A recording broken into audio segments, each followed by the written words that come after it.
어느 장소 어느 곳에 있든지 간에 하나님께서 큰 은혜를 부어 주시옵소서.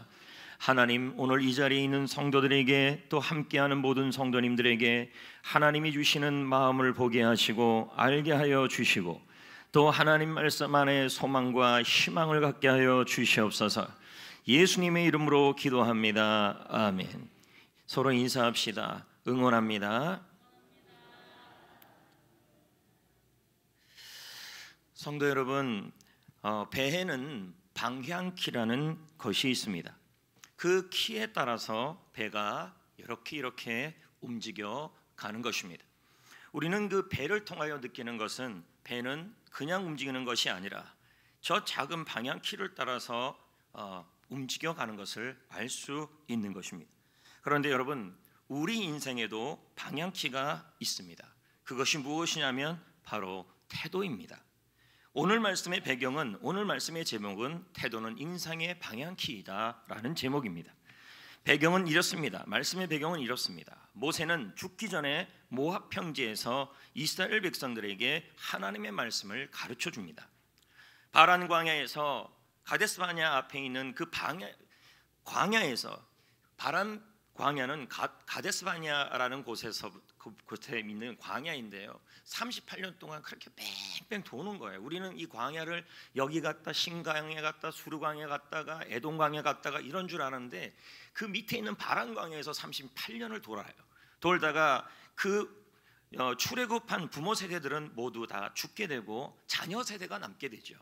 그 자녀 세대는 하나님의 말씀을, 모세가 하나님을 통해서 모세에게 전해줬던 그 하나님이 전했던 말씀을 다 기억하지 못하니까 가나안 땅에 들어가기 전에 그들이 광야에서 살았던 태도, 그리고 가나안 땅에 들어가서 살아야 될 태도를 가르칩니다. 그것이 바로 신명기이고, 그리고 이 내용을 요약한 것이 바로 오늘 읽은 말씀의 내용입니다.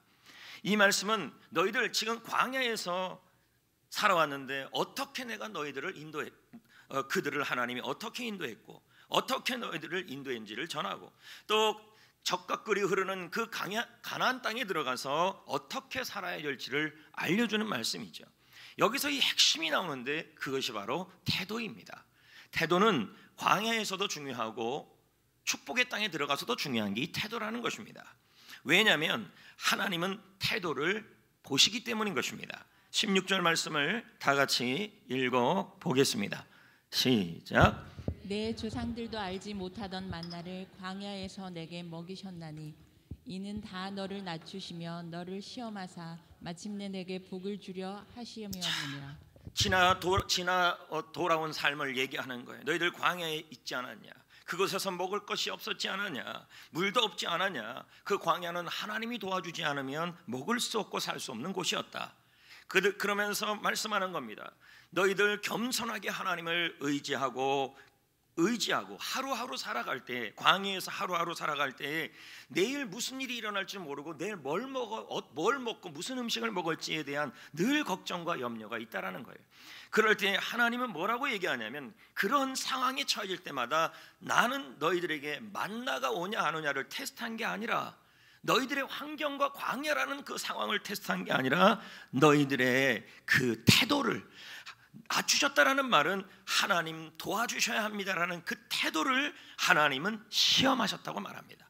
여기서 이 시험이라는 단어는 테스트하다, 그리고 마침내라는 단어는 마침내 그 시험을 테스트한 이후에 마침내 미래라는 단어의 뜻입니다. 여러분, 우리는 그럽니다. 내 삶은 왜 이렇게 광야이냐? 그래서 사업장도 광야, 그리고 가정 형편도 광야, 내 건강도 광야예요.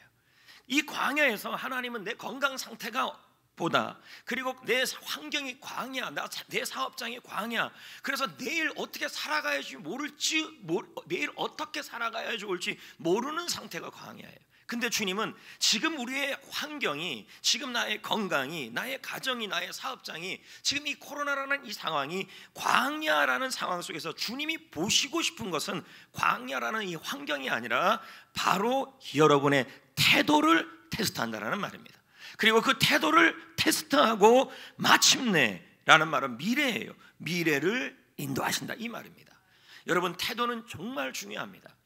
지금 여러분들이 매일매일마다 주님은 여러분의 태도를 뭐 하시냐면 시험하시고 테스트하시고 그 태도를 보시고 미래를 결말을 인도하신다는 말이 되는 거예요.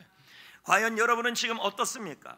광야라는 환경에서 그래서 내 사업장은 광야예요. 하나님이 매일마다 하나님이 도와주지 않으면 버틸 수가 없는 게 사업장이고 가정이고 내 건강 상태예요.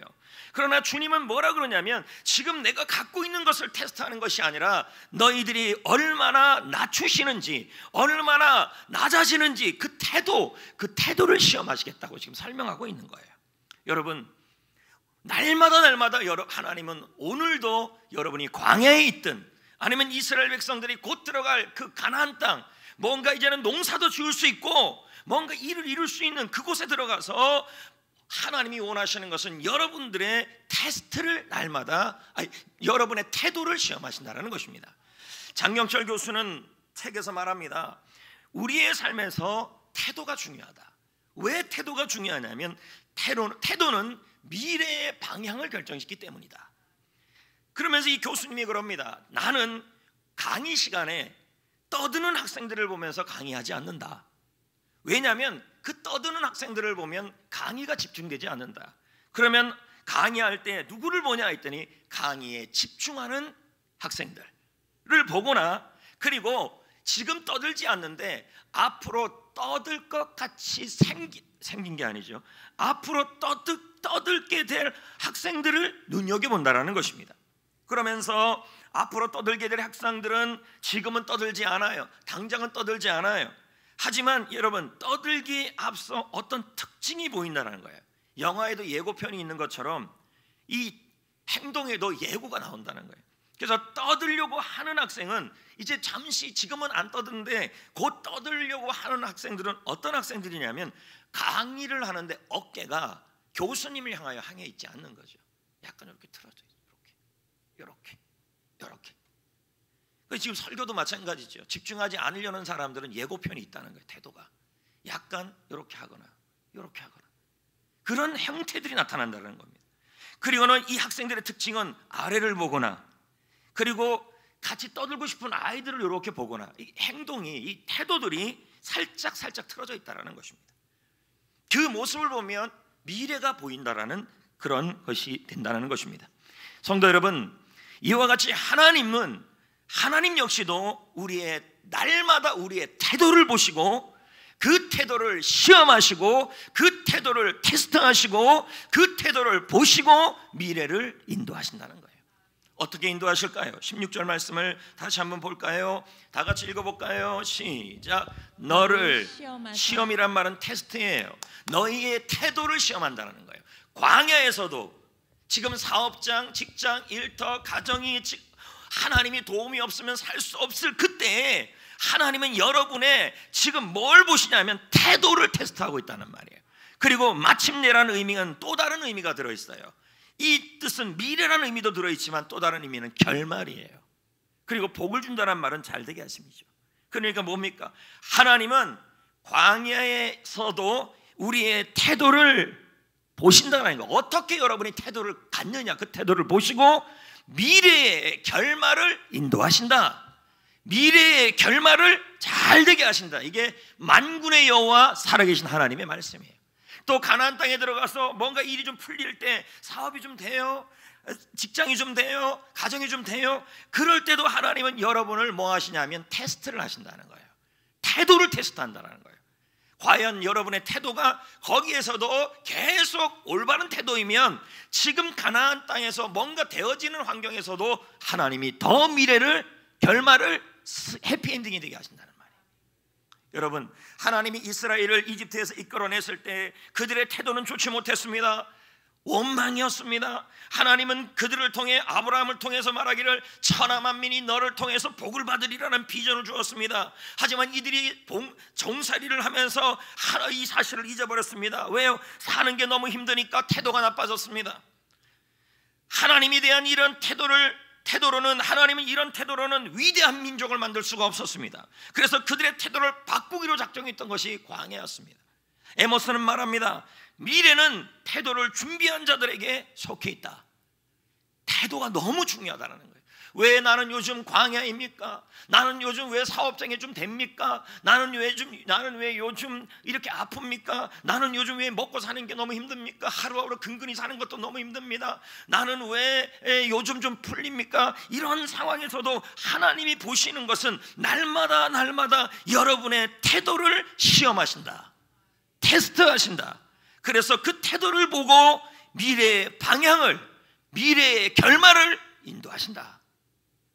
할렐루야. 환경보다 더 중요한 건 태도예요. 아멘. 그래서 오늘 말씀 제목이 뭡니까? 태도는 인생의 방향키이다. 제자 훈련을 시켜봐도요, 제가 강조하고 또 강조하는 게 그거예요. 훈련받는 사람의 태도예요. 태도가 사모함이 있고 절박함이 있고 절실함이 있고 최선을 다해서 듣는 그 태도, 그러면 그 제자 훈련 결과가 보여요. 근데 태도가 억지로 앉아있고 뭐 반응도 없고 아멘도 안 하고 그냥 거시기 앉아있고 이러면 뭐예요? 이 제자 훈련은 실패한 거예요. 그 사람은요. 왜요? 태도가 미래의 결말을 결정하기 때문에. 웨인 코데리로의 책을 보면 이런 시가 있어요. 이 배는 동쪽으로 저 배는 서쪽으로 갈새 똑같은 바람이 불어온다. 그러나 배가 어디로 가는지를 바람이 아니라 돛의 방향에 달려 있으니 인생의 항로에 폭풍이 몰려와도 우리의 갈 곳을 결정하는 것은 우리의 마음의 방향일 뿐 폭풍이나 삶의 싸움이 아니니라. 인생의 폭풍이 있을 수도 있죠. 하지만 우리를 이쪽으로 저쪽으로 끌고 가는 것은 폭풍우가 아니라 그 폭풍에 대한 우리의 마음의 태도라는 것입니다. 사회 심리학자들은 사람이 성공하는 요인을 4가지로 꼽았어요. 첫 번째는 지식, 재능, 두 번째는 지능, 지식, 세 번째는 기술, 마지막은 태도. 그런데 뭐라고 얘기합니까? 이 4가지 중에서 93%가 태도입니다. 태도가 중요하다는 것입니다. 존 맥스웰도 말합니다. 해결하기 힘든 문제가 있느냐? 그 힘든 문제가 훌륭한 태도를 지닌 사람과 만나면 멋진 결과가 만들어진다. 이것이 다 뭘 의미하는 거예요? 태도를 바꾸면 인생이 바뀐다. 태도를 바꾸면 미래가 바뀐다. 태도가 바뀌면 미래의 결말이 좋아진다. 하나님은 날마다 우리의 환경이 아니라 왜 이런 코로나 환경을 주셨습니까에 대한 질문이 아니라 코로나 환경에서도 여러분 하나님은 우리의 태도를 테스트합니다. 그리고 그 태도가 좋으면 코로나 환경에서도 미래의 결말이 하나님이 좋은 방향으로 끌어가시는 것입니다. 코로나가 기회가 되고 코로나가 승리가 될 수도 있다는 거예요. 할렐루야. 그러면 여러분 우리는 어떤 태도를 가져야 될까요? 특히 오늘 말씀에 나와 있는 태도가 3가지를 나오고 있어요. 그 첫 번째가 11절에 나와요. 말씀을 사랑하는 태도예요. 자 볼까요? 11절 시작. 내가 오늘 내게 명하는 여호와의 명령과 법도와 규례를 지키지 아니하고 내 하나님 여호와를 잊어버리지 않도록 삼갈지어다. 지금 뭐라 그럽니까? 너 이제 가나안 땅에 들어가느냐? 광야에서도 너 어떻게 했느냐? 사람이 떡으로 사는 것이 아니라 하나님의 말씀으로 사는다. 광야에서도 말씀의 태도가 중요했다. 그러면 여러분 뭐라 그럽니까? 이제 가나안 땅에 들어가서 뭔가 좀 일이 풀리는 그때도 잊지 말고 뭐 하라는 거예요? 말씀을 지키라. 말씀을 잊지 말아라. 말씀은 뭐예요? 말씀을 지키라는 말은 말씀을 중요하게 여겨라. 말씀을 잊지 말라는 말은 말씀을 무시하지 말라 이 말이에요. 여러분 우리는 지금 마지막 때를 살고 있습니다. 종말의 때를 살고 있습니다. 가면 갈수록 여러분 더욱더 힘든 상황이 처해질 겁니다. 지금 보십시오. 지금부터 100년 전만 해도요 이슬람은 2억이었습니다. 전 세계에. 지금 100년이 지난 이후에 이슬람은 20억이 됐습니다. 전 세계 인구에. 기독교는 어떻습니까? 지금 아침에 읽은 신문에만 봐도 뭐라고 나옵니까? 더 많은 이 코로나 상황에서 종교의 자리가 있어야 되는데 종교가 없어졌다는 거예요. 그리고 더욱더 기독교의 자리가 없어졌다. 그리고 더욱더 심각한 것은 이 종말의 때가 가면 갈수록 기독교의 성장세가 줄어들고 있다는 거예요. 여러분 종말의 때가 오고 지금 여러분의 처해진 이 세상에도 힘든 상황이 있고 환난도 있어요. 코로나19라는 환경, 여러분의 사업장이라는 환경, 그리고 여러분의 가정이라는 환경, 그 환경이 다 있습니다. 그런데 그 환경 속에서 이 종말이 올수록 어려움이 처해질수록 종말이란 말은 인생의 끝이 오면 올수록 하나님은 우리에게 원하는 건 딱 하나예요. 태도예요. 어떤 태도냐면 바로 말씀을 사랑하는 태도라는 것입니다. 여러분, 마지막 때가 가까이면 가까울수록 우리가 준비해야 될 것은 주의 말씀인 줄 믿습니다. 볼까요? 계시록 1장 3절. 종말의 때에 뭘 준비하라고 그럽니까? 시작. 이 예언의 말씀을 읽는 자와 듣는 자와 그 가운데 기록한 것을 지키는 자는 복이 있나니 때가 가까움이라. 주님의 재림이 가까울수록 말씀을 사랑하는 태도를 준비하라는 것입니다. 여러분, 마지막 때에는요, 눈으로 무엇을 보고 귀로 무엇을 듣느냐가 너무도 중요합니다. 말씀에 눈이 가야 하고 말씀을 읽어야 하고 말씀을 잘 들어야 하는 것입니다. 말씀 듣는 일에 생명을 걸어야 하는 것입니다. 왜요? 하나님은 특히 이 광야에서, 특히 이 가나안 땅에서, 가나안 땅이란 말은 농사 지을 수 있는 땅이 생겨서 뭔가 풀리는 그곳에서도 교만해지지 말고 말씀에 대한 태도를 잡으라는 것입니다. 말씀 무시하지 말고. 여러분, 성경에 보면요, 두 가지 심판이 나와요. 그 첫 번째가 불심판, 소돔과 고모라의 심판. 두 번째는 물심판, 홍수심판, 바로 노아와 관련된 것이죠. 이 소돔과 고모라의 심판과 홍수 심판을 통해서 우리는 장차 이 광야 같은 이 어려운 시기, 그리고 장차 우리 예수님이 다시 오실 그때를 기대하며 어떻게 준비해야 될지를 우리는 보여주고 있는 것입니다. 여러분, 롯이 살던 시대는요, 지금 시대와 비슷해요. 극악한 상황이었어요. 동성애가 만연하고 제약이 간연하고 그런 시대인 것입니다. 그럴 때 여러분, 그 시대에 롯이라는 인물이, 아브라함의 조카 롯이라는 인물이 살았어요. 그러나 이 사람은 뭡니까? 말씀이 준비가 안 됐어요. 태도가요. 자, 보자고요. 이것을, 이 롯에 대한 태도를 베드로후서에서 롯에 대하여 이렇게 주석을 달고 있어요. 볼까요? 시작. 무법한 자들의 음란한 행실로 말미암아 고통을 당하는 의로운 롯을 건지셨다. 자, 롯은 건짐을 받았다는 거죠. 그런데 여러분, 그 심령이 지금 뭐하고 있어요? 고통을 당하고 있다는 거예요. 그러면서 8절에 뭐라 그럽니까? 이는, 왜냐하면 이 의인이 그들 중에 거하였다는 거예요. 소돔과 고모라에 거했어요. 그런데 거했을 때 그들이, 이 롯이라는 인물이 그 속에서 승리하는 일은 뭐냐면 보고 듣는 걸 잘해야 되는데, 지금 뭐라고 나오고 있어요?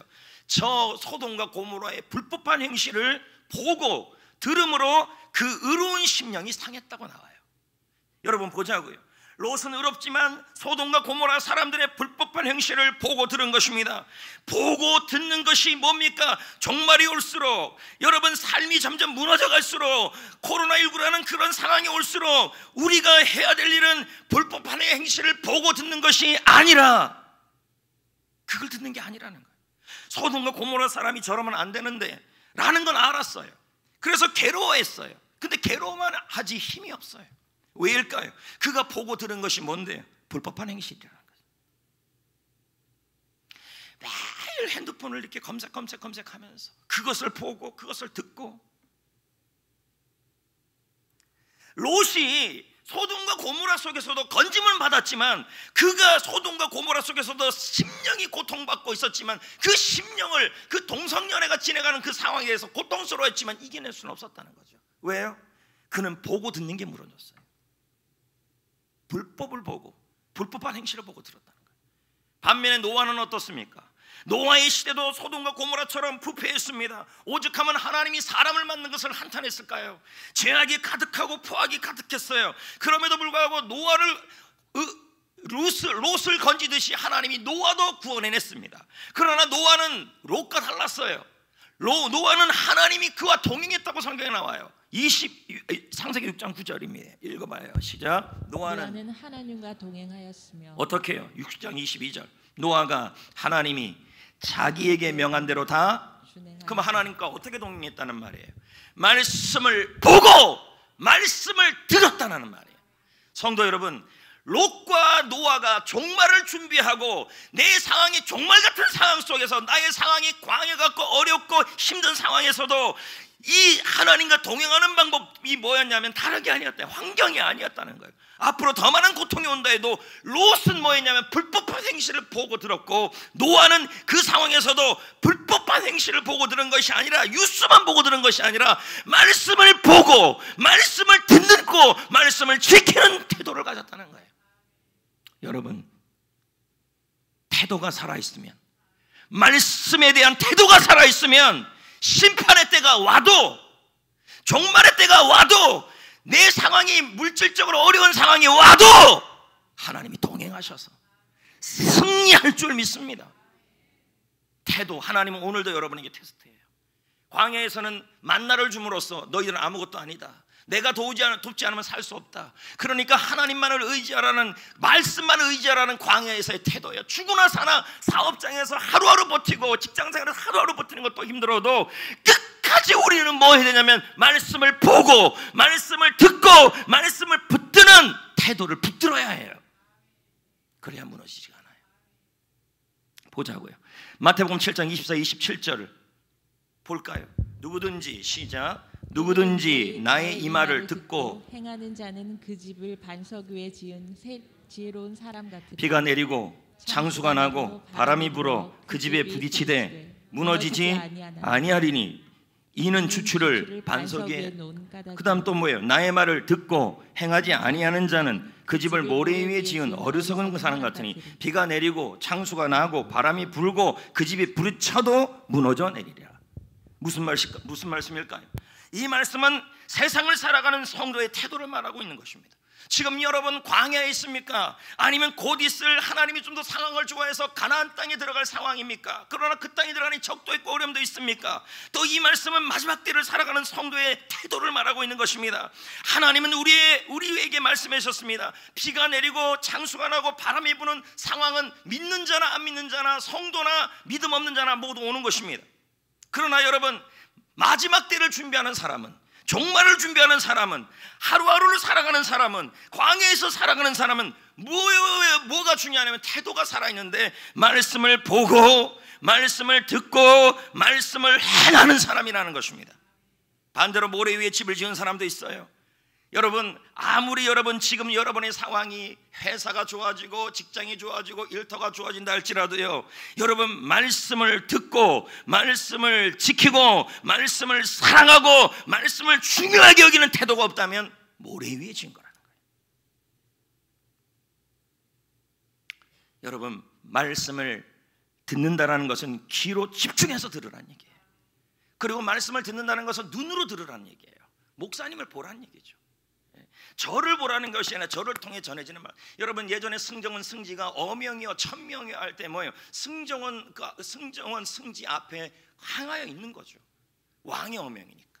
저도 저 자신을 보라는 말이 아니라 저를 통해 선포되니까 저를 봐야죠. 그리고 몸으로 들어야죠. 말씀을 지켜야죠. 그렇지 않으면 여러분, 아무리 여러분이 광야에 있든 아니면 가나안 땅에 있든 여러분의 상황이 어떻든 중요한 건 말씀 위에 세워지지 않은 모든 인생은 뭐예요? 모래 위에 지은 것들. 바람이 불고 홍수가 나는 일은 말씀을 사랑하는 사람에게도 옵니다. 그렇지 않은 사람도 모두 경험합니다. 코로나19 역시 말씀을 사랑하는 사람에게도 오고 그렇지 않은 사람에게도 와요. 그리고 말세의 재림도 말씀을 사랑하는 사람에게도 오고 말씀을 사랑하지 않는 사람에게도 모두 옵니다. 하지만 여러분, 말씀을 준비한 사람은 무너지지 않습니다. 할렐루야. 세상이 다 무너지고 종말의 때가 오고 예수 그리스도가 재림하는 그때가 오더라도 말씀을 준비한 사람은 무너지지 않고 승리하고, 또 광야 같은 상황 속에 살아가는 사람이라 할지라도 여러분, 말씀을 준비하는 태도를 갖고 있는 사람은 결국은 하나님과 동행하기에 이겨냅니다. 왜요? 태도가 인생의 방향이니까. 우리의 결말은 우리의 태도에 달려 있습니다. 우리는 환란의 홍수가 세서 무너지는 게 아닙니다. 나중에 심판의 불이 세서 쓰러지는 것이 아닙니다. 하나님은 날마다 이런 상황에서도 여러분의 태도를 시험하시는 것입니다. 특히 뭐냐면 말씀을 사랑하는 태도. 말씀을 사랑하십시오. 말씀을 귀히 여기십시오. 어떤 상황이 와도, 광야여도 말씀을 보고, 여러분 가나안 땅에서도 말씀을 듣고, 종말의 때가 올수록 더욱더 말씀을 붙드십시오. 사업장에서도 하나님의 말씀을 듣고 지키는 태도를 하나님이 테스트하시고 그 말씀 보는 태도를 보시고 미래의 방향을 인도하시는 거예요. 우리가 무너지는 것은요, 성도가 무너지는 것은요, 말씀이 준비되지 않는 태도 때문에 무너지는 거예요. 성도 여러분, 지금 여러분은 말씀을 사랑하는 태도를 갖고 있습니까? 말씀을 잘 듣고 있습니까? 그 사람의 신앙이 흐트러지냐 안 흐트러지냐 지금 예배드리는 태도를 보면 알 수 있어요. 제가 한번 질문해 봅시다. 여러분, 콘서트장에 들어가면 핸드폰을 끄는 게 예의입니까? 켜는 게 예의입니까? 그렇죠? 그게 예의죠. 그러면 하나님 만군의 여호와가 보이진 않지만 하나님 앞에 예배하는 자들은 어떻게 하는 게 예의입니까? 핸드폰을 잠시 꺼두는 게 예의입니까? 예배 시간에 핸드폰을 보는 게 예의입니까? 아니 하나님이 콘서트장 조수미보다 못하십니까? 꺼놓는 게 예의죠. 저를 바라보고 핸드폰은 늦게 들어도 되지만 말씀은 현장에서 잘 들어야죠.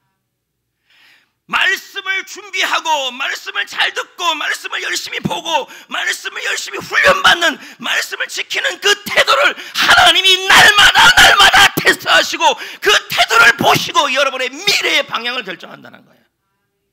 말씀이 중요해요. 여러분, 영화관에 가서 핸드폰 소리 들리면은 아니 그 깜깜한 데서 핸드폰 끄면서 검색하고 있으면은 째려봐요 안 봐요? 예배당은 어떻게 해야 돼요? 참 이거 중요해요. 아니 할 게 없어서 예배당에 와서 여러분 핸드폰을 볼 수는 없죠. 아니 하나님이 말씀이 핸드폰만 못합니까? 예? 뭘 검색을 꼭 해야 돼요? 아쉬우면 자기들이 전에 하겠죠. 안 그래요? 아니 쇼핑을 인터넷 쇼핑을 꼭 지금 해야 돼? 그 인터넷 쇼핑이 여러분의 인생을 인도해 주는 건 아니잖아요. 지금 확 찔린 사람 있어요 없어요? 지금 확 찔린 사람들 예배 드릴 때는 핸드폰이 옆에 없어야 돼요. 아멘 좀 해보세요. 예배 드릴 때는 핸드폰을 잠시 꺼두세요. 그리고 엿다가 넣지 말아요. 뭐가 그렇게 소중합니까? 그냥 던져놔요. 웃자는 얘기죠. 아무 도움이 안 돼요. 그러면서도 하나님이 내 인생을 인도해달라, 하나님이 내 인생을 인도해달라. 지금 성경 말씀은 뭐라는 얘기입니까? 너희들의 태도를 내가 시험하고 그 태도를 보고 너희들의 인생의 방향을, 미래의 방향을 결정하겠다고 하죠. 그럼 뭐예요 그 태도가? 특별히 이 신명기 말씀에 뭐예요? 말씀을 무시하는지, 말씀을 중요하게 여기는지, 말씀을 기이 여기는지, 말씀을 잘 듣고 말씀을 열심히 보고 말씀의 훈련을 열심히 받고 말씀을 사모하는지에 대한 그 태도가 바로 하나님과의 동행이라는 얘기예요. 지금 여러분 말씀에 대한 태도가 무너지면 아무리 헌신을 잘해도 소용이 없어요.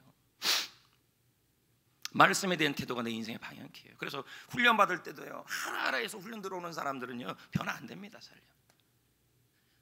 이번에 꼭 좀 넣어주세요. 꼭 좀 내주세요. 어태선 집사가 그러잖아요. 지난번에 고 이간희 집사님 그거 보고 나서 목사님 나는 제자 훈련을 내가 그렇게 받으라 그래도 안 받다고 그러더니 제가 지금 누구 얘기했어요? 얘기 괜히 했나? 그러더니 전화 와서 저 좀 넣어주시면 안 돼요? 꼭 넣어주시면 안 돼요? 나는 우리 교회 세워진 일을 이렇게 얘기해 전화 한 분 처음 봤어요. 저 좀 빼주시면 안 돼요? 빼주시면 안 돼요? 빼주시면 안 돼요? 이간희 집사님 보고는 변화되고 내 설교로는 뭐 변화도 안 돼서 그렇게 조금 그때 좀 기분은 안 좋았어요. 영화 한 편 가지고 그렇게 그랬나? 그래도 뭐 그런 사모함이 있어야 한 2주 지났으니까 또 태도가 바뀌었는지 모르죠. 그런 태도가 있어야 제대로 변화가 일어나는 거예요. 성도 여러분, 하나님은 여러분의 말씀에 대한 태도를 가지고 내 인생의 방향키를 결정합니다. 지금 말씀을 어떻게 듣고 있습니까? 지금 여러분은 성경 말씀을 읽고 있습니까? 지금 여러분은 말씀으로 훈련받고 있습니까? 아니면 말죠, 안 하면 그만이죠, 이런 말을 하고 있습니까? 그런 사람은 훈련 들어와도 소용이 없습니다. 아무 도움이 안 됩니다. 자기 인생에 도움이 안 되고, 아무리 광야여도 아무리 가나안 땅이어도 끝까지 여러분 말씀을 사랑하고 말씀을 붙들고 말씀을 읽고 말씀을 잘 듣는 태도를 붙들고 가세요. 하나님은 그 태도를 보시고 인생의 방향의 길을 결정하십니다. 두 번째요, 겸손한 태도를 준비해야 돼요. 12, 14절 읽어봐요. 시작. 내가 먹어서 배부르고 아름다운 집을 짓고 거주하게 되며 또 내 소와 양이 번성하며 내 은금이 증식되며 내 소유가 다 풍부하게 될 때에 내 마음이 교만하여 내 하나님 여호와를 잊어버릴까 염려하노라. 이스라엘은 이제 가나안 땅에 들어갑니다.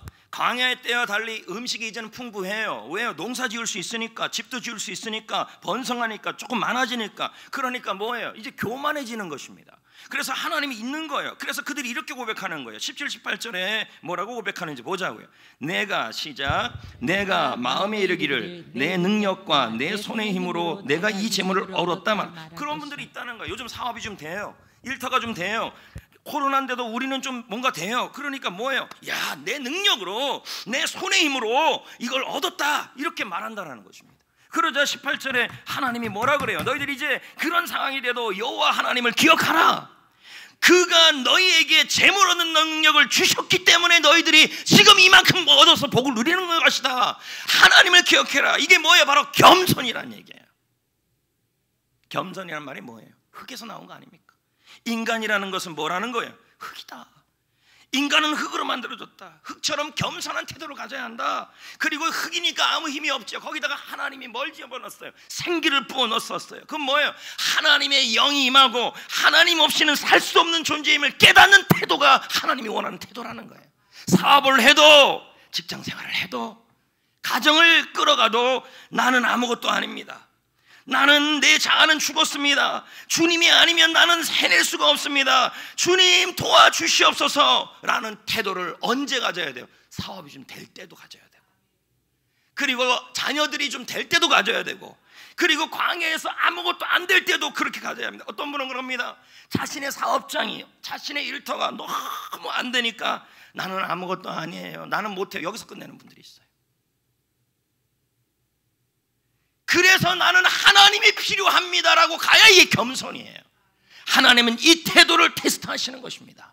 성도 여러분, 겸손은 자신을 죽이고 나는 아무것도 아니지만 나에게 주어진 십자가를 지고 주님의 도우심을 붙들고 살아가는 삶이 바로 겸손이라는 것입니다. 하나님은 이 태도를 날마다 테스트하는 거예요. 내가 지금 이만큼 사는 것도 하나님의 도우심이었다. 내 사업이 좀 나아지는 것도 하나님의 은혜였다. 내 사업장이 너무너무 안 됩니다. 너무 힘듭니다. 내 일터와 내 가정이 내 뜻대로 안 됩니다. 나는 아무것도 아닙니다. 나는 해낼 수가 없습니다. 그러나 내가 너무 힘들어서 여기서 멈추지 않습니다. 나의 이 패배감이 죽습니다. 나의 열등감이 죽습니다. 나의 자아가 죽습니다. 하나님 도와주시옵소서. 이게 겸손이에요. 여러분, 교만은 뭔지 아십니까?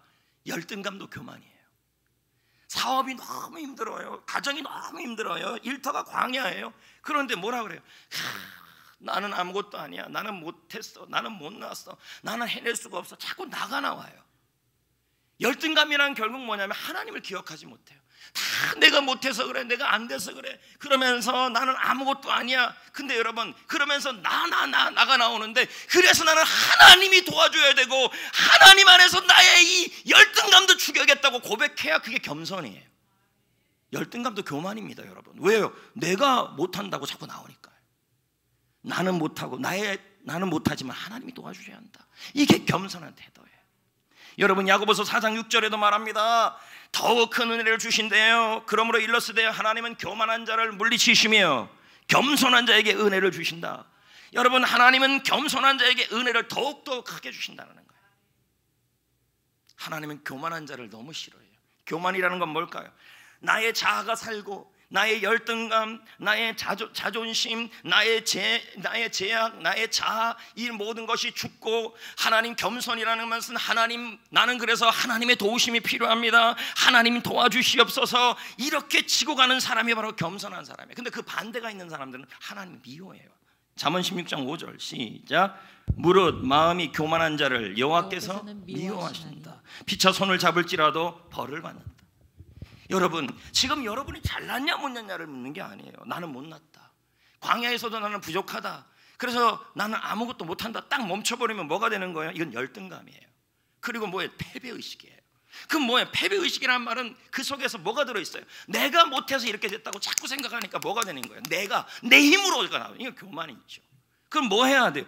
나는 못합니다. 나는 안 합니다. 못됩니다. 나는 아무것도 모릅니다. 그래서 나의 이 부족한 모습을 나는 죽습니다. 나의 자아가 죽습니다. 나의 열등감도 죽습니다. 나의 패배감도 죽습니다. 나의 죄성도 죽습니다. 그리고 하나님을 의지합니다. 하나님이 도와주시옵소서. 이게 겸손이에요. 겸손하셔야 합니다. 그럴 때 하나님이 그 태도를 시험하시고 테스트하시고 그리고 미래의 방향을, 결말을 인도하시는 거예요. 갈라디아 2장 20절 지난주에도 읽었죠. 시작. 내가 그리스도와 함께 십자가에 못 박혔나니 그런즉 이제는 내가 사는 것이 아니요 오직 내 안에 그리스도. 여러분, 광야 같은 곳에서도 자아를 십자가에 못 박아야 합니다. 패배감, 열등의식, 부족함, 나약함, 그리고 자존심 모두 십자가에 못 박으셔야 하고, 그리고 여러분 사업장이, 일터가, 가정이 남들보다 좀 나아진다 그러면 이것이 내 힘으로 내 능력으로 했다고 생각하는 그 모든 교만함도 십자가에 못 박아야 하는 것입니다. 그리고 주님을 의지하셔야 합니다. 주님은 날마다 내 이 겸손함을 테스트하십니다. 그리고 여러분, 그런 분들에게 주님은 살아서 마침내 인생에 예수 생명이 나타나게 하시는 거예요. 지난주에 읽은 고린도후서 4장 10절도 한번 볼까요? 우리가 항상 예수의 죽음을 몸에 짊어짐은 예수의 생명이 또한 우리 몸에 나타나게 하려 하시니. 이게 겸손이라는 거예요. 죽음임 나의 자아, 나의 죄성, 나의 열등감, 나의 욕심, 나의 패배감, 나의 자존심, 고집 등 이 미움, 이런 것들을 다 뭐예요? 나는 아무것도 아닙니다. 그러나 이 모든 내 속에 있는 나쁜 것들을, 나의 나약한 것들을 다 죽입니다. 나이가 죽습니다. 그리고 주님을 의지합니다. 그럴 때 예수 생명의 능력이 여러분 안에 나타나 예수님이 여러분 가운데 일하시는다는 거예요. 아멘. 여러분, 죽은 사람은 표시가 나요, 안 나요? 나죠. 여러분, 지금 제 옆에 죽은 사람이 누워 있어요. 생각을 해보자고. 죽었어요? 시체예요? 시체인지 아닌지 어떻게 알아요? 대부분 알 거 아니에요. 숨이 안 쉬어져요. 그리고 가슴에 손을 대면 콩닥콩닥콩닥콩닥 안 뛰어요. 그리고 여러분, 제가 이 죽은 사람한테 아유 훌륭하시네, 아유 훌륭해. 그럼 또 제가 그래, 죽은 사람 제 잘못도 안 받고 그렇게 할 거예요. 말 정말 안 듣네요. 여러분, 죽었는데 뭐 반응이 나와요? 죽었는데 반응이 나와요? 어떠한 반응도 안 나와요. 마찬가지로 여러분, 겸손한 사람은 자아를 날마다 죽이고 어떤 말이나 어떠한 평가에도 반응하지 않아요. 칭찬에도 반응하지 않아요. 뭐예요? 거룩한 시체같이 살아가요. 이 말은 뭐예요? 내 몸은 살아있지만 예수 생명이 나타나고 나는 죽었기 때문에 뭐예요? 어떤 반응도 없어요. 식당에서 봉사하는데 오늘 밥이 맛없어요. 그런데 밥 없으면 네가 해라, 뭐 이렇게 하지 않아요. 네가 가라 하와이, 뭐 이렇게 하죠. 그럼 뭐 하는데요? 자아가 죽은 사람들, 나는 아무것도 아닙니다. 나의 자만, 자신감, 미움, 절망, 이 모든 거 다 죽었습니다. 나는 거룩한 시체입니다. 그렇게 살아가는 사람은요, 절대로 반응하지 않아요. 그리고 오직 하나님만 바라봐요. 여러분, 바울이요, 자랑한 게 있었어요. 나는 몇 개 있었는데 그 중에 바울이 정말 나는 자랑이 이거라고 얘기를 했어요. 그게 뭔지 아십니까? 고린도서 15장 31절에 이렇게 나와요. 형제들아, 내가 그리스도 예수 우리 주 안에서 가진 바 너희에 대한 나의 자랑을 두고 단언한다. 나의 자랑이 있다는 거예요. 그게 뭐예요? 내가 날마다 죽는다는 거예요. 바울의 자랑거리는 날마다 나는 아무것도 아닙니다. 나는 연약합니다. 그러나 나의 자아를 죽입니다. 나의 패배감을 죽입니다. 나의 열등감을 죽입니다. 나의 불안감을 죽입니다. 나의 자아를 죽입니다. 나의 고집을 죽습니다. 나는 거룩한 시체입니다. 그리고 예수님을 의지합니다. 예수님의 도우심을 구하고 살아갑니다. 이 모습을 자랑했다는 거예요. 여러분의 자랑은 자식이 아니어야 돼요. 어떤 목사님은 설교단만 쓰면 자식 자랑, 우리 자식이요. 또 어떤 목사님, 어떤 장로님은, 우리 교회가 아니에요, 장로님은 뭐 말만 하면 뭐 자랑. 그러나 바울의 자랑은 내가 날마다 죽노라. 할렐루야. 광야에서도 패배감을 죽이시고 열등감을 죽이시고 칭찬은 뭐 이런 모든 자아를 죽이셔야 돼요. 우리 교회는 여러분 곳곳에 거룩한 송장들이 있어야 합니다. 이 말은 자아가 죽는 거죠. 칭찬해도 오늘 이쁜데 뭘 이뻐, 이래야지요. 그래, 나가 원래 이뻐, 이러면 큰일 난다. 그리고 또 얘기를 합니다. 아이고, 밥 자꾸 그렇게 할래요. 그런 식으로 하면 뭐야. 그럴 때 이 권사님들이 앉아서 상처받아서 내가 다음번엔 꼭 봉사부장 하나 봐라. 봉사부장만 끝나면 막 은퇴한 것처럼 행동을 해요. 여러분, 뭐 봉사부장이 무슨 은퇴입니까? 그러려면 봉사부장 없어요. 저요. 봉사부장 하면 이제 할 일 다 했다. 은퇴만 기다리자. What is 이 situation? 이게 무슨 시츄에이션이에요? 상처받고 그럴 이유가 없죠. 내가 죽으면 되는데. 교회의 일은 안 죽어서 자꾸 힘들어져요. 책에서 읽은 내용이에요. 어릴 때 부모를 잃고 고모 손에 자란 아이가 있었어요. 소녀가 고등학생 되었죠. 고모는 결혼도 안 하고 조카를 잘 일렀어요. 그러니까 이 조카에 대한 얼마나 소망이 있겠습니까? 근데 이 소녀가 예수님을 믿고 교회 나가기 시작한 거예요. 그러자 예수 믿고 교회 나가기 시작하자 고모하고 사이가 더 안 좋아진 거예요. 안 좋아지기 시작했어요. 고모는 말합니다. 너 공부도 안 하고 교회만 간다. 그런 것도 아닌데 그냥 나가는 게 한 번 나가는 것도 많이 나가는 것처럼 보이고 그런 게 있잖아요. 그래서 고모는 교회 가고 공부 안 하는 아이가 못마땅하고 조카는 잔소리만 하는 고모가 싫고, 그래서 고모가 조금만 야단치면 고모에게 막 대들어버리고 문을 꽝 닫고 자기 방으로 들어가 버리고 그런 현상이 일어나는 거예요. 그러다가 어느 날 이 소녀가 교회에서 말씀 듣다가 은혜를 받은 거예요. 뭔 받았냐면 이제는 내가 산 것이 아니라 내 안에 예수가 산 것이라. 나는 죽습니다. 나는 아무것도 아닙니다. 나는 못합니다. 그러나 나는 나의 자아는 죽습니다. 내가 못한다는 것도 나는 죽습니다. 오직 하나님만 나를 도와주실 수 있습니다 라는 것을 깨달은 거예요. 겸손을 깨달은 거예요. 그리고 나서 그녀는 이 소녀가 이제 깨달은 거예요. 그리고 이제 다시 또 들어가야 돼요. 고모 만나러 집에 들어가야 되는데 뻔해요. 고모는 가가지고 또 싸울 거예요. 분명히 고모가 또 잔소리할 거예요. 그래서 이 아이가 외치기 시작했어요. 예수님, 제가 고모 만나면 오늘 또 싸울 것 같아요. 그러나 예수님, 저는 아무것도 아니에요. 저는 아무 힘도 없어요. 그러나 나의 자아는 죽어요. 고모가 뭐라 그러면 불끈불끈 일어나고 대들었던 그 반응은 죽어요. 오직 제 안에서 예수님만 살아서 일해주세요. 예수님, 내 태도를 붙잡아 주세요 하면서 실성한 듯 외쳤어요. 도와달라. 그리고 나서 문고리를 열고 딱 열어서 고모를 만났어요. 여러분, 고모가 변화됐을까요? 잔소리가 튀어나왔을까요? 아니에요. 잔소리가 튀어나왔어요. 이놈아 벼르고 있다가 막 따발총처럼 야단을 팍. 교회 왜 갔어? 고모는 변화되지 않았는데 이상한 일이 일어났어요. 이 아이가 변화되기 시작해요. 소녀의 눈에 야단치는 고모의 얼굴이 안 보이고 어느새 주름 잡힌 고모가 보이고 흰머리가 난 고모의 모습이 보이고 자기 때문에 결혼을 못하고 쓸쓸히 늙어가는 고모가 보였던 거예요. 소녀는 마음이 아파서 고모를 와락 안았어요. 고모, 얼굴이 왜 이렇게 주름이 많아? 고모, 나 때문에 이렇게 늙은 거야. 이 어린 조카가 막 우는데 고모 입에서는 이놈이 이렇게 하는데 갑자기 고모의 마음이 뜨거워지는 거예요. 그날 예수님께서 고모를 만난 거예요. 어떻게 해요? 이 아이의 자아가 죽으니까 예수가 나타난 거예요. 아이를 통해 예수를 본 거예요. 고모가 변화된 거예요. 하나님을 믿게 된 거죠. 여러분, 내가 겸손해지고 내가 아무것도 아닙니다. 나는 부족합니다. 그리고 나의 패배감, 부족함, 실패, 좌절, 자아, 미움, 내가 다 죽습니다. 그러면 여러분, 예수님이 나타나요. 내 모습에. 그리고 내 모습을 가지고 뭐예요? 사업 담당자도 만나게 되고, 할렐루야, 고모도 만나게 되고, 내 모습을 통하여 남편을 만나게 되고 아내를 만나게 되는 거예요. 그럼 뭐예요? 그 태도를 보시고 하나님은 미래의 결말을 인도하시고 예수 생명이 그 사람을 통해 나타나는 거예요. 그러니까 여러분의 삶 속에서 왜 예수님이 역사가 나타나지 않고 예수님이 살아 역사하지 않느냐?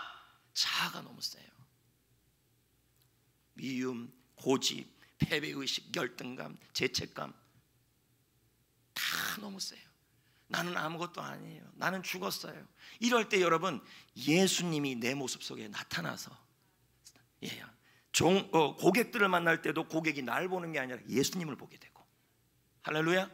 교회에서도 성도들이 그 권사님을 보고 집사님을 보는 게 아니라 그 집사님이 자아가 죽으니까, 그 권사님이 자아가 죽으니까 그 모습 속에 예수님이 보이는 거예요. 교회가 생명이 나타나는 거죠. 여러분, 이런 일도 있었어요. 분당의 한 교회에 터무니없는 이야기가 한 성도님에게 가운데 퍼져나간 거예요. 이 성도님은 너무 억울한 거예요. 이 책에서 본 얘기죠. 당장 이 터무니없는 이야기를 만든 사람에게 찾아가서 따지고 사과 받아내고 싶었어요. 우리가 일반적으로 다 그래요. 뭔 억울한 일만 있으면 전화기 붙잡고 가서 그 사람이 그랬다, 누가 그랬다, 그냥 막 소문 다 내는 거죠. 여러분, 해결 안 돼요. 이러면요. 왜? 사람이 움직이면 예수님의 생명이 안 나타나요. 사람이 나타나면, 사람이 안 죽으면, 자아가 안 죽이고 자꾸 이 억울하고 뭐 이런 것들이 자꾸 나타나면요, 결국은 뭐냐면 아직 자아가 안 죽었고 겸손한 게 아니에요. 결국 이렇게 되면요, 예수님이 일하지 않아요. 야, 어떻게 그럴 수 있어? 어떻게 그럴 수 있어? 그 사람, 그 나쁜 사람 어떻게 그럴 수 있어? 그 사람한테 따지고 갈래? 사과 받아내고 싶어. 대부분 다 성도님들이 그래요. 왜 그럴까요? 안 죽어요. 하나님 앞에 지금 태도가 겸손한 게 아니에요. 날마다 나는 아무것도 아닙니다, 나는 죽었습니다, 예수님만 의지합니다, 이 태도를 붙들고 가야 되는데 안 되는 거죠. 그렇게 가니까 어떤 일이 일어나요? 사람들이 자꾸만 나와 그 사람들과 자꾸 부딪히니까 어떤 일이 일어나요? 예? 해결이 안 되는 거죠. 저는 부탁드려요. 교회에서 억울한 일이 있거나 삶 속에 억울한 일이 있을 때 여러분, 하나님이 해결하시게 하셔야 할 줄 믿습니다. 아멘. 그럴 때는 어떻게 해야 돼요? 내가 죽어야 돼요. 그래서 그 당사자가요, 말씀을 깨닫고 가서 따지고 이러면 해결이 안 된다는 아니까 어떻게 해요? 주님, 저는 죽어야 될 때입니다. 제가 죽습니다. 나의 자아가 죽습니다. 나는 죽었습니다. 내 안에 억울함도 죽었습니다. 예수님 내 안에 사십니다. 나는 주님이 없으면 못 삽니다. 주님, 나의 억울함을 풀어 주옵소서. 실성한 듯 외쳤어요. 실성한 듯. 사람 찾아가서 따지지 않았어요. 숨 쉴 수 없을 정도로 고통스러웠대요. 하도 억울하니까. 그러면서 이 고백을 한 거예요. 나는 아무것도 아닙니다. 나는 아무것도 모릅니다. 나는 너무 억울합니다. 그러나 이 억울함도 죽입니다. 나는 자아가 죽었습니다. 나는 아무것도 아닙니다. 주님이 도와주셔야 합니다. 주님이 살아 역사하여 주옵소서. 나는 주님이 없으면 살 수 없습니다. 겸손하게 고백했어요. 그렇게 고백했더니 그 삶 속에 그 반복하는 순간에 자아가 죽어버린 거예요. 그러더니 마음이 평안해지고 억울함도 사라지고 섭섭함도 사라져요. 예수님 안에 자아의 죽음이 임하자 그때부터 그에게 예수 생명이 나타나는 거예요. 뭐가 나타나는데요? 예수님이 움직이기 시작해서 그 문제를 해결해 버리시더라는 거예요. 사람이 가면 해결이 안 돼요. 지금도 여러분 자존심 상한다, 아이고 난 저 사람 때문에 아주 짜장면이다, 막 이런 분들이 있어요. 여러분, 이 사람들은 지금 뭐가 있냐면 겸손한 게 아니에요. 나는 겸손한데 겸손이 아니라 열등감일 수도 있어요. 열등감이란 말은 내가 못났다가 자꾸 나오는 거예요. 내가 못났다는 말은 내가 해낼 수 있다, 이런 거죠. 나는 못났다, 나는 부족하다, 나는 안 된다, 그리고 나의 이 모든 것은 죽습니다, 그러니 하나님이 필요합니다 까지 가야 겸손이에요. 저는 기도할 때마다 잊지 않고 하는 고백이 있어요. 주님, 저는 아무것도 아닙니다. 저는 아무것도 없습니다. 저는 쓰레기입니다. 그런 말까지 하긴 쉽지만 저는 아무것도 아닙니다. 그런 존재입니다. 그래서 저는 오늘도 주님 없으면 못 삽니다. 하나님께서요, 이 태도를 날마다 테스트한다니까요. 저는 못합니다. 내 속에 일어나는 나의 자아를 죽여 주옵소서. 열등감, 게으름, 재성, 미움, 자존심을 죽여 주옵소서. 오직 주님 없이는 못하는 사람이 되게 하여 주옵소서. 내 십자가를 지게 하여 주옵소서. 주님 저를 도와주옵소서. 계속 이렇게 한다는 거예요. 여러분, 하나님은 여러분의 태도를 보시고 시험하십니다. 오늘도요. 그래서 어거스틴이 말하잖아요. 그리스도의 첫째 덕목, 둘째 덕목, 셋째 덕목, 넷째 덕목도 바로 겸손이다. 겸손하십시오. 잘 될 때도 겸손하시고 못 될 때도 겸손하시고. 왜요? 그 겸손을 통하여, 그 행동을 통하여 하나님은 여러분의 미래의 방향의 길을 움직여 가신다는 거예요. 할렐루야, 할렐루야.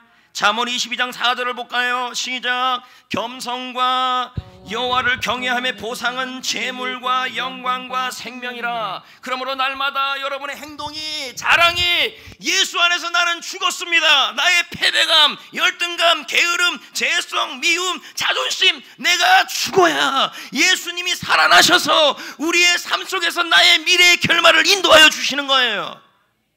마지막은 초심이에요. 볼까요? 14절 읽어볼까요?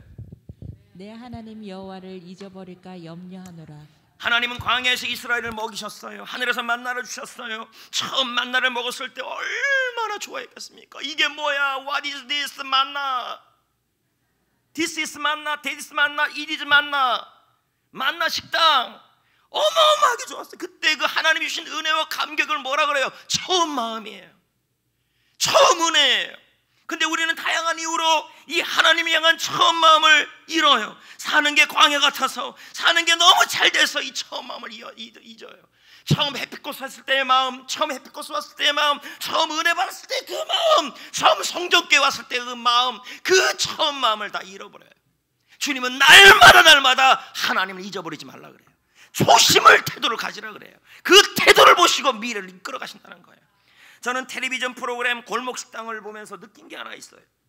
거기 보면 그 프로그램은 골목 상권 중에서 망해가는 가게를 찾아가서 해결 방안을 제시하는 프로그램이죠. 백종원 씨가 나오는 거 아닙니까? 제작진들은 서로에게 솔루션을 받은 어느 백반집 맛이 변질되어 간다라는 제보가 계속 들어왔어요. 근데 이 집이 어떤 집이냐면 처음 백종원 씨가 처음 솔루션을 준 그 집이었어요. 제작진들은 처음 배운 것을 잘 지키며 제대로 운영하고 있는지 불신 점검을 했어요. 골목식당 첫 방송에 나온 집이고 처음 솔루션을 준 바로 그 집이었어요. 그런데 그 집은 배운 레시피대로 하고 있지 않는 거예요. 처음 마음을 잃어버린 거예요. 멋대로 조리하고 재료도 서비스도 엉망이었어요. 백종원 씨가 그 음식을 먹어봤어요. 솔루션 이후에 시간이 지나서 자꾸 이제 불평이 들어오니까 가서 먹어봤는데 그때 그 맛이 아니에요. 그래서 입에 넣는데 뱉어버릴 정도예요. 그 맛이 나온 거예요. 더 안타까운 건요, 제작진이 몰래 찍은 영상이에요. 영상이 어떻게 됐냐면 백반집 주인이 맛이 이상하다는 그 손님들에게 계속 변명을 들어오는 거예요. 처음 먹었던 그 맛 아닌데 그랬더니 변명 들어오는 거야. 뭐라 그러냐면 백종원 씨 레시피는 맵고 짜고 자극적이야 하면서 백종원 씨를 막 깎아내리는 거예요. 그렇게 그거 백종원 씨 덕분에 가게도 살아나고 빚도 갚았거든요. 이게 시간이 지나면서 뭐야, 백종원 아무것도 아니다. 그 레시피 아무것도 아니다. 처음에 그 초심의 마음을 다 잃어버린 거예요. 그 방송에 뭐가 나오는지 아십니까? 백종원 씨가 눈물을 흘리더라고요. 그 모습을. 저는 이 눈물이 이해가 돼요. 처음에 하나님께 받은 은혜가 있어요. 또 제자 훈련 받으면서 해왔던 훈련의 레시피들이 있어요. 새벽기도 나와야 합니다. 감사해야 합니다. 근데 그 레시피를 읽으면서 권준호 목사의 레시피는 맵고 짜고 자극적이야. 목사님 그떻게 제자 훈련하고 있어 막 깎아내릴 때 저라고 그런 눈물이 안 흐르고 하나님이라고 그 눈물이 안 날까요? 초심을 잃어버리는데요. 여러분, 날마다 하나님은 여러분의 초심을, 처음 하나님께 받았던 은혜, 처음 해피코 샀을 때의 은혜, 처음 성경께 왔을 때의 은혜, 예전에 20살 때 하나님께 받았던 그 처음의 사랑을 받았던 하나님의 그 처음의 은혜를 잊지 않고 살아가는지를 테스트한다는 거예요. 사업이 잘 될 듯은 못 될 듯. 저는 모태신앙으로 하나님을 제대로 섬겨본 적이 없습니다. 이런 저를 하나님이 주의 길로 가게 하기 위해 강력한 은혜를 부어주셨어요. 20살 때. 그때 저는 20살 때 하나님께 은혜를 받고 나서 드린 기도 제목이 있었어요. 하나님 제발 초심만을 잃지 않게 해달라고. 20살 때 하나님이 이 열정만을 식지 않게 해달라고. 그리고 어느 곳에서 부교육자로 사역하든 담임 목회로 사역하든 열정과 초심을 잃지 않게 해달라고. 20살 때 받았던 그 하나님의 은혜와 결단과 비전을 잃지 않게 해달라는 그 고백을 늘 드렸어요. 성경교회 처음 맡았을 때도 제 마음속에 기도하는 것이 뭐냐면 초심을 잃지 말자. 성전교회 맡았던 처음 그때의 그 초심, 그리고 내가 처음 은혜 받았을 때 그 초심을 잃지 말자. 만약 내가 초심을 잃고 내 마음대로 사명을 감당한다면 하나님 마음이 어떨까를 생각해 봤다는 거예요. 은혜 줬을 때 그 눈물 흘렸을 때 그 마음들이 있다. 날마다 하나님은 여러분의 초심을 시험하십니다. 저는 백종원 씨가 흘렸던 눈물을 하나님의 눈물이라고.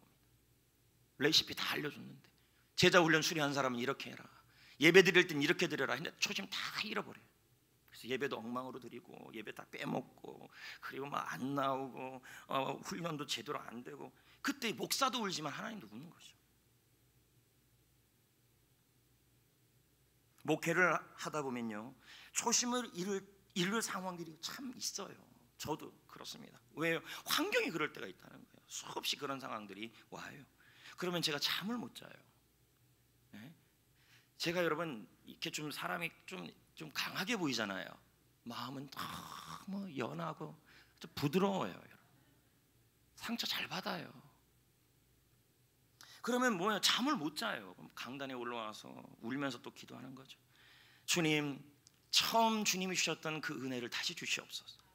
다시 초심을 갖게 하여 주옵소서. 하나님에 향한 열정을 식지 않게 하옵소서. 하나님은요, 우리가 하나님의 백성이 굽는 건요 물질이 없고 그런 것으로도 굽는 게 아니라 하나님이 된 자세 때문에 굽는 거예요. 저는 기도해요. 다시 복음의 열정을 주시고 십자가를 지는 일에 저를 태우게 하여 주시고 주님 만날 때까지 이 한 몸 주님을 위해 달아 없어지게 해달라고. 나의 자아를 죽여달라고, 환난 앞에 결코 돌아서지 않고 질병 앞에 무너지지 않게 해달라고, 나의 십자가를 지고 가게 해달라고, 주님 저에게 은혜를 주어달라고 그렇게 기도를 합니다. 감사하게도 지금까지 이 초심을 잃지 않도록 하나님이 도와주셨어요. 그건 은혜죠, 은혜. 이 찬양을 부르고 오늘 말씀을 마무리 지으려고 합니다. 다 같이 불러봅시다.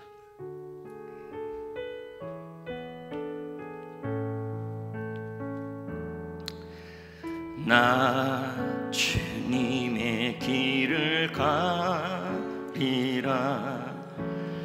하늘의 부르심 따라서 주님의 얼굴을 구할 때 거룩한 성령이 마시네.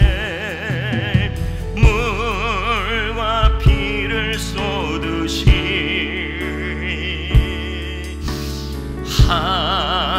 하나님의 어린 양, 주님 사랑합니다. 오 주여 나를 보내소서. 주 위에 살리라. 주 따라가리라. 내 생명 다하여 주 복음 전하리. 곧 승리하리라. 그날은 오리라. 난 결코 돌아서지 주 위에 살리라. 주 위에 살리라. 주 따라가리라. 내 생명 다하여 주 복음 전하리. 곧 승리하리라. 그날은 오리라. 난 결코 돌아서지 않으리. 이제 말씀을 맺으려고 합니다. 성도 여러분, 하나님은 우리의 태도를 날마다 보시고 테스트하십니다. 힘든 환경에서도 우리의 태도를 테스트하시고 좋은 환경에서도 우리의 태도를 테스트하십니다. 저는 코로나가 왜 왔는지 질문을 수없이 합니다. 이 상황에서 우리는 힘듭니다. 그러나 하나님은 이 코로나 가운데 교회의 태도를 테스트하시는 것이고, 성도의 태도를 테스트하는 것이고, 우리의 태도를 테스트하는 것입니다. 말씀을 사랑하는지, 겸손한 태도를 갖는지, 초심으로 살아가는지, 그 태도를 보시고 우리의 미래의 방향을 이끄실 것입니다. 우리 교회는 코로나 가운데 말씀을 사랑했습니다. 제자 훈련도 진행했고, 각종 수양회도 했고, 그리고 코로나 중에서도 초심을 갖고 이렇게 오늘부터 온라인 해피 코스를 진행합니다. 오늘이 그날이죠. 스태프들은 2주에 걸쳐 토요일날 리허설을 진행했고, 이 모든 것이 잘 진행되기 위해서 우리는 했습니다. 역시 여러분, 새로운 거 하니까 이분들이 초심이 나와요. 14번 할 때는 다 안다고 막 그러더니 모르니까 뭐 참여율도 좋고 스태프들이 자꾸 바꿔야 되나. 그리고 지역을 섬기고 다음 세대를 섬기는 일들을 준비했습니다. 더욱더 겸손하게 하나님의 은혜를 구했습니다. 저는 확신합니다. 하나님이 우리 성전교회의 태도를 보시고, 우리 성도들의 태도를 보시고 교회의 미래의 방향을 이끌 것이며 성도들의 방향을 이끌어 주실 것입니다. 왜요? 태도가 인생의 방향키니까요. 존 맥스웰의 말로 마칩니다. 좋은 태도는 지갑 속의 현금 같다. 좋은 태도는 그 사람의 미래를 가늠하게 한다. 승리합시다.